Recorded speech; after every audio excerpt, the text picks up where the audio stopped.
Arsinoe and Cleopatra, Hollywood. Historians are wrong there with the appearance of the two. What happens is that it is assumed they must reflect the ethnicity of the area, but as other historians know, the royal lines of Egypt come from island and off-planet. It was the year 46 or 47 BC. Roman forces under Iulius Cezar had taken almost the entire eastern Mediterranean coastal area. Only Egypt remained as a sovereign country, and it was in negotiations for its surrender, although there were still places or positions within Egypt that resisted the Roman invasion. There were two positions among the circles of power in Egypt. One position was one of full cooperation with Rome, with or by promises to maintain its power, Cleopatra's side. The other was that of resistance to the invader and of organizing the people to fight against Rome, Arsinoe's side. Human history says they were sisters. Brothers, Ptolemeu XIII, Ptolemeu XIV. Sisters, Arsínoe IV, Berenice IV of Egypt, according to the official story. When the king, wrongly called Pharaoh, died, Ptolemeu XII left the kingdom to his eldest son, Ptolemeu XIII, and as he was only a boy of about 11 years of age, he also in equal parts left power to his eldest daughter, Cleopatra, who was 18 years old. As was the custom, they were both married. But Ptolemeu XIII agreed with the position of his sister Arsinoe of non-cooperation with the Romans, on the grounds that this was the general will of the Egyptian people. Cleopatra disagreed, and as she was older than Ptolemeu XIII, she was the one who was really in power. By this time, the Romans already had a base on the outskirts of Alexandria, and as they were preparing for a major invasion, they were in large numbers and under the command of Julius Caesar himself. In itself, Ptolemy and Cleopatra ended up fighting, and Arsinoe and Ptolemeu XIII expelled her from Egypt to the lower Nile with her guards. This was a serious mistake, because soon after, only a few weeks, Cleopatra returned to infiltrate the royal palace again. When Cleopatra left, negotiations had begun with Julius Caesar on behalf of Ptolemeu XIII and Arsinoe. Julius Caesar stayed as a guest at the royal palace. Infiltration of Cleopatra in the royal palace, according to the Roman historian Plutarch. Cleopatra entered Alexandria in a small rowboat and landed right next to the palace just after dark, and because of her small size, she was able to enter it without being detected. She wrapped herself in a thick blanket tied with thick rope, and her accomplices carried her into Caesar's rooms. Then, inside the room with Caesar, she came out of her wrappings and entered Julius' bed, ready to reveal herself to him just at the moment that would have the greatest impact. This indicates the will of Cleopatra, who was capable of doing anything to achieve her goals. Caesar was 52 years old, she only 22. Plutarch. This in itself is considered a calculated act of high treason to her royal family and Egypt. She messed up her hair, tore her clothes, and changed up her makeup to look like she had been crying. A theater scene to manipulate Julius Caesar. But it was all calculated. She hadn't cried a single tear. And with this appearance, she asked him, "Oh, mighty Caesar, I have been deprived of my birthright as Queen of Egypt, and I will live in exile for all eternity unless you, O Caesar, give me back my destiny that is mine by birth, and therefore I, a queen, beg you, and I put myself at your feet." Cleopatra spent the entire night with Caesar, but the next morning Ptolemy XIII himself found her and saw her there with him. And the child, who was already in charge and knew how to be, threw away his diadem and ran off, screaming that Cleopatra had betrayed him and that with it she had stabbed all Egypt in the back. With that, Ptolemy XIII summoned his army, Julius Caesar his, and a great and bloody battle began. Caesar's forces stormed the palace and took Arsinoe and Ptolemy XIII hostage. Caesar himself had Ptolemy XIII by the arm. He was only a child. He dragged him out. Meanwhile, in the port, the Roman soldiers attacked and set fire to the Egyptian ships. And with it, the rest of the city of Alexandria was also burned. So the Egyptian soldiers stopped fighting the Romans to try to put an end to the flames and save the city. The Roman forces then went to take the great lighthouse of Alexandria, Pharos, because whoever controlled the island where it was, controlled all the maritime traffic that entered and left the port of Alexandria. They took control of the great 100-meter-high lighthouse, one of the so-called wonders of the ancient world and the royal emblem of the Cleopatra family. Arsinoe managed to escape from Romans, and jumping out of a window into the Nile, she swam far from them.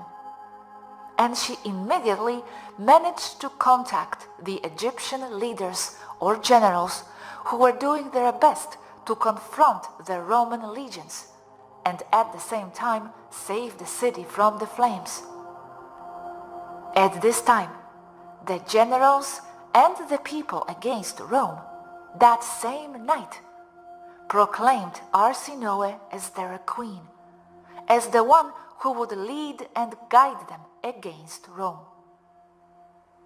At this moment, the Romans had placed their base of operations on the island of Pharos, and they were under false confidence in their military ability and seriously underestimated the military capabilities of the Egyptians. A counterattack was organized, and it was devastating because the Romans were basically trapped there. Julius Caesar himself had to swim out to save his life to one of his closest boats. The great Julius Caesar had been defeated by Arsinoe, who was only 16 years old.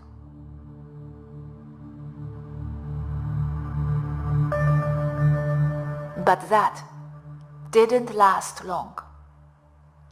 During the brawl, the young Ptolemy XIII tried to escape from the Romans by swimming, but loaded with his royal gold ornaments, he could not float and drowned in the attempt. Cleopatra has succeeded in defeating her first rival for the throne of Egypt without having to do anything. At that time, she was already in one of the Roman warships together with Iulius Cezar. A few days later, Caesar brought reinforcements from Syria, Roman combat and elite legions. They counterattacked the royal palace in Alexandria and took control. But the Romans did not invade Egypt. They gave it to Cleopatra, proclaiming her undisputed queen, and by tradition she should marry her young brother Ptolemeu XIV, who was just a little boy. They arrested Arsinoe, and she was put in a dungeon in the same palace with 2 guards. Julius Caesar gave instructions for her to be taken to Rome as soon as possible. Cleopatra claimed that she was the reincarnation of the goddess Ishtar, and used this to gain the respect of the Egyptian people. But also, and at the same time, Arsinoe claimed to be the reincarnation of Ishtar herself, causing confusion and skepticism in the Egyptians on both sides. But since it was Cleopatra who was in power, they began to see her as Ishtar. This is where the concept of the black Ishtar and the white Ishtar is born.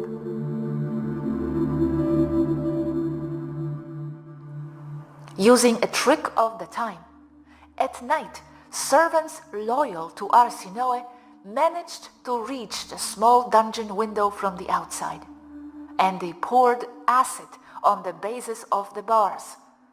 Using a bar, they managed to break some and bend others, enough for Arsinoe, who was small in size and thin, to pass through the small hole which had been previously cleaned of the acid, using Nile water and some cloth blankets.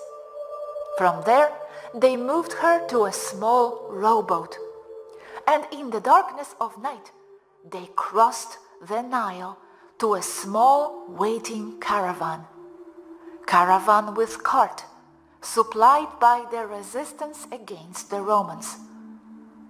From there, hidden and dressed as a peasant, Arsinoe was taken to Palestine, to the small town of Magdala, on the western shore of the Sea of Galilee.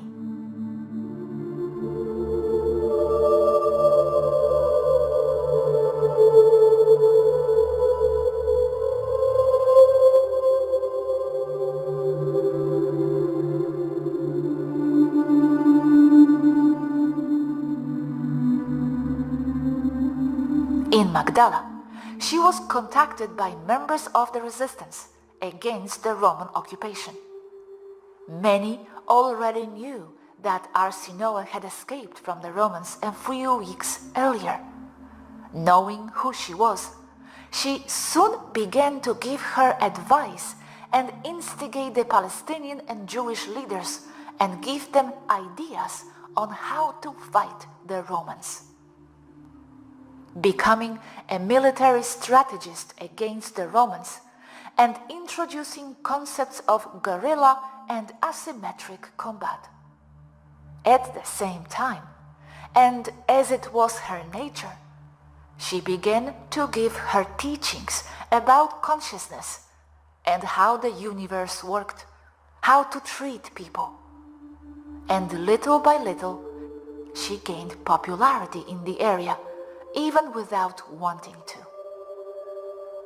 However, in order to be heard before a certain class of people en masse, she couldn't do it as a woman, so she used a close friend who had come to look for her only a few weeks before. He is known by the name of Azazel. She gave him her teachings, and he shared them as his, because they would listen to him for being a man. They went on like this for about 2 years, more or less in peace, always dodging the Roman legions and their investigations against the rebels and their leaders. But the point was reached where it was already clear who and from whom the guerrilla orders and instructions against the occupation forces were coming. And there was also someone who betrayed and told the Romans that Arsinoe was hiding in the area of Galilee. They had Arsinoe arrested. But again, she was helped to escape by sea. Leaving the port that now is called Haifa by boat, she began her withdrawal from Palestine with the intention of reaching Ireland and Scotland to be under the protection of the Druids and the Celts and their resistance against the Romans. Azazel stayed behind to cover the retreat, with the intention of also escaping on another ship. But he had also been accused of the same, of mass instigation. He was arrested and hung from a tree. Arsinoe continued by boat until she reached the island of Malta, where they docked for supplies, and where she was informed that the Romans had encircled the Strait of Gibraltar to prevent their escape, since Cleopatra knew of their intentions to reach Ireland, Scotland. So in Malta, a new plan was thought, which was to reach the southern coast of France, and with the help of the Gauls and the French resistance against Rome, to cross France by land and reach the English Channel, where they would embark from again to Great Britain, and from there to Scotland and Ireland.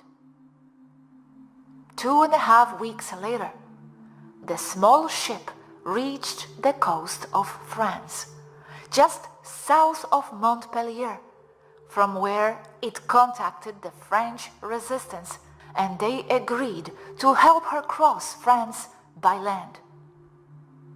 But shortly after, in the Carcassonne area, France, they were intercepted and followed by a Roman patrol. It is very possible that they knew it was Arsinoe, given the amount of resources the Romans used to try to arrest her.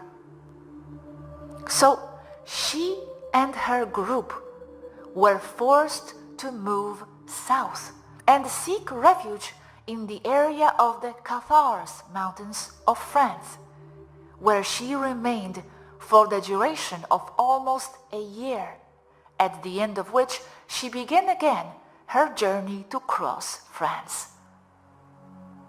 Only a few days later, in the area where the Montsegur castle is today, they were stopped by Roman cavalry, and Arsinoe was arrested, chained, and in the following days taken in a cage to the city of Rome, where Julius Caesar received her as a war trophy.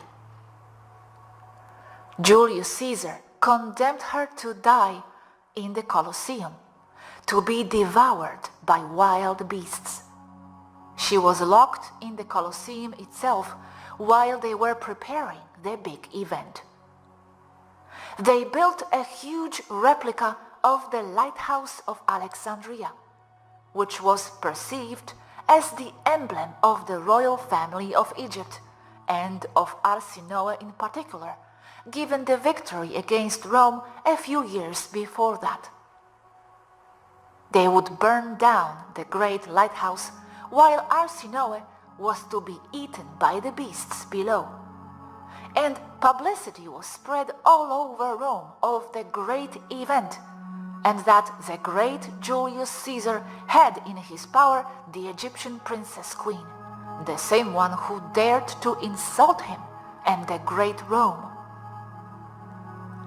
On the day of the event, the Colosseum, which is not the same today, but an early one, since the famous one was built by the Flavians. There were several Colosseums, as is well known. The Colosseum was completely filled with great crowds of people for the big party. They fixed Arsinoe's hair and made her like an Egyptian queen, stripped her naked and unchained her. And she was put in a large cage on an ornate horse-drawn carriage. As was customary, part of the show was watching the victim run for her life. The horse-drawn cart, escorted by trumpets, came out onto the arena and continued to circle the arena for all to see the queen getting humiliated. In the center was the great replica of the lighthouse of Alexandria. The audience was against the sacrifice of the Egyptian queen. They booed Caesar and asked him to spare her life. In the crowd, there was a man of political position named Claudius Vespus, close to Caesar, and he told him that he wanted Arsinoe as a personal slave and offered Caesar a bag of gold as payment for Arsinoe. Caesar just laughed at the idea of Claudius Vespus and told him that he didn't need more gold, but that he could have the Egyptian if he wanted. This is how the cart with the cage and Arsinoe inside exited the arena of the Colosseum, and Arsinoe was taken to the private villa of Claudius Vespus. At the villa, Claudius Vespus treated Arsinoe reasonably well at first, giving her a large room to herself and all the comforts of the place. But as expected, he wanted to use Arsinoe as a personal slave for his sexual entertainment. However, despite his civilized attempts to get close to her, Arsinoe refused to make herself available to him. After only about 2 or 3 weeks, they had an argument during which Vespus ordered Arsinoe to sleep with him, and not only once, but for what she was, a sex slave. She continued to refuse, and Vespus ordered that she be handed over to him for the guards' entertainment, and then whipped. She was taken to the guards' village, where she was repeatedly raped, and at dawn they whipped her until her back bled. Under Caesar's decree through Claudius Vespus, Arsinoe was ordered to exile to the provinces, to the Roman city of Ephesus, or Ephesus, which at that time was about 10 times bigger than Pompeii, where she would be safeguarded from the Roman forces. She was forced to live under observation in the temple of Ephesus in the care of its priests, without being able to leave. Turkey. There, Arsinoe spent about 2 or 3 months at the most, until Cleopatra found out that her sister was still alive, which was a danger for her if she returned, and because she knew she was a mass instigator. Using her lover, Marco Antonio, who ordered the Roman forces to go to the temple and kill her. One night, 8 Roman soldiers entered the temple, dragged her out of her bed by her hair, carried her to the center of the temple, held her down, and killed her with their swords.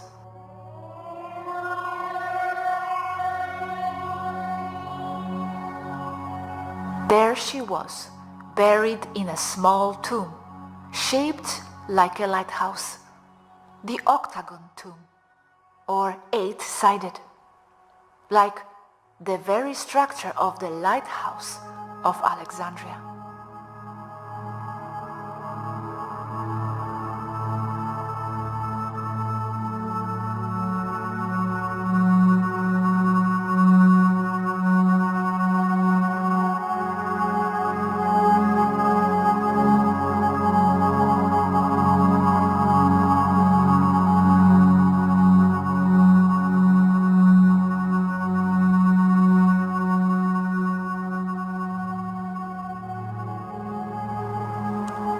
Mary's name, equivalent to Virgo, as in Virgin Mary, as based on Ishtar, and Magdalene, because she wanted to make herself pass as from the city of Magdala. Mary Magdalene, the one that was close to Jesus, a prostitute from what I remember. How do you know again that she is related to Arsinoe? Mary Magdalene, the one they say was a prostitute, typical of the Cabal to always use those things to muddy people, was Arsinoe herself. It is also said that she was the wife of Jesus. It's just that Jesus got related with Azazel. Mary Magdalene was passing him information. But that is already an alteration or deformation of historical events. Okay, have you found some of Mary Magdalene's Arsinoe's teachings reflected in the official teachings of Jesus? It is difficult to say. It would be necessary to examine that more carefully. It's just that what can be called his teachings are not only his, that is, they are part of a block of knowledge that is very old. Another point that is very important to emphasize and make very clear.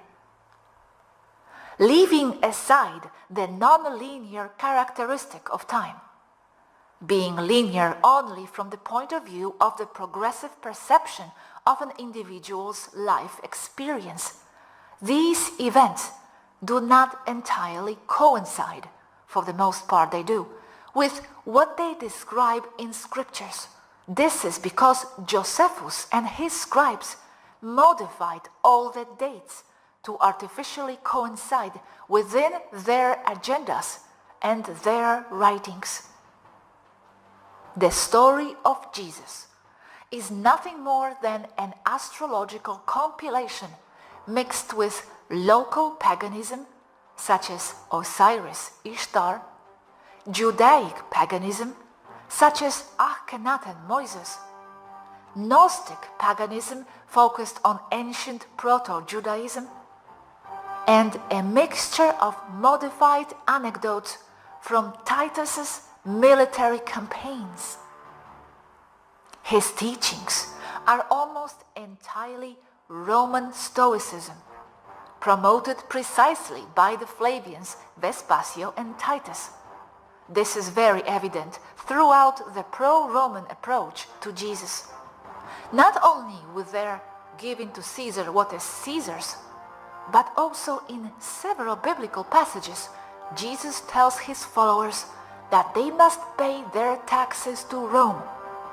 This is very damning, because it turns out that the failure to pay taxes on behalf of the people of Galilee and the Palestinian rebels and the entire area was precisely what they refused.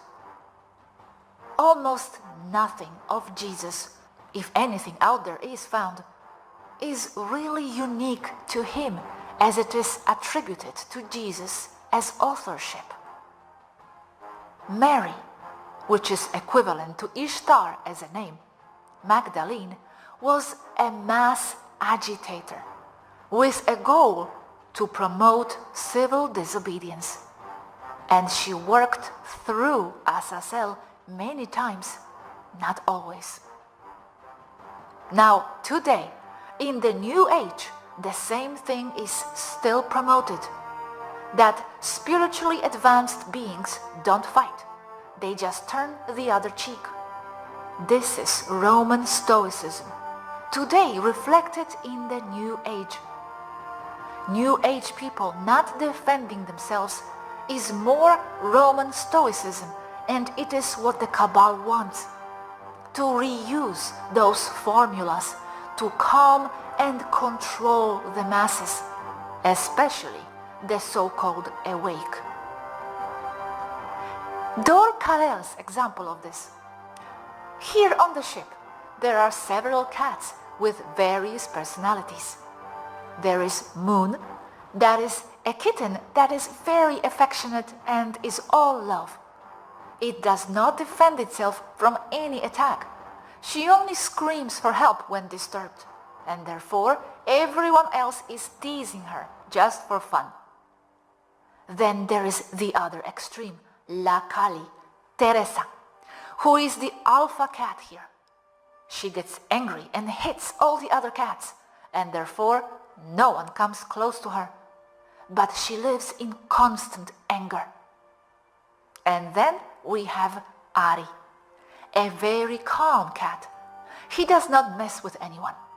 But if they bother him, he defends himself. And he lives in peace. He is happy and calm. A bit of everything. Not be like Kali, Teresa, nor like Moon. Be like Ari. Returning to Arsinoe, Mary Magdalene, clearly part of what she and Azazel lived was used as part of the story by Josephus and his scribes, precisely with the objective to smear and lessen the subversive influence of Arsinoe Mary Magdalene. That's why they paint her as a prostitute, because she caused the Romans many problems as one of the leaders of the resistance in the Palestinian area. It was all used as part of the story at Roman convenience. Also, with a goal to discredit Arsinoe, who was the only woman to defeat Julius Caesar militarily. They erased her from history. Both Cleopatra and Arsinoe insisted on being Ishtar to gain the loyalty of the Egyptians. And from there, two were created, the white and the black one. They adopted Cleopatra as a symbol and as an icon, like Ishtar, the one that the Cabal worships, to whom they make temples like the one at Notre Dame, because she gave them Egypt, which the Cabal wanted for a long time, from the time of Nefertiti and Akhenaten. That is why there is a white Ishtar and a black Ishtar. Cleopatra is only taken as positive because the Cabal turns everything around, as what happens with Enki and Enlil. Cleopatra is the good one because she served them. She gave them Egypt. Arsinoe is the bad one because she fought against them. As I have already told you, we here, or I in this case, represent the side of Enlil, that they always represent as the bad one, and Enki as the good one, and they relate Enki to Akhenaten Moses and then as Jesus. Everything is upside down. And remember that this is so because it is narrated from the perspective of the Cabal. It is the winner who writes the stories, but they differ from reality. I have always been the bad one, instigator of the masses, the problematic one. But it is up to everyone individually what to see and what to believe. I only know that deep within me there is a will to fight and never give up, not even in death. Returning as a bad herb to protect those who cannot defend themselves. I just know that something moves me and I continue. I continue to instigate masses. I continue being the problematic one. I lift people to fight, but with tactics and defense. But yes, to defend yourself. What I told you about ARSINOE is the light version to be published, because I could go into nauseating detail, but it would be impossible for people to understand how it is that I know so many details. We could spend months just on videos of ARSINOE. It is a huge subject, and what I said there in what I wrote today, it is only a small part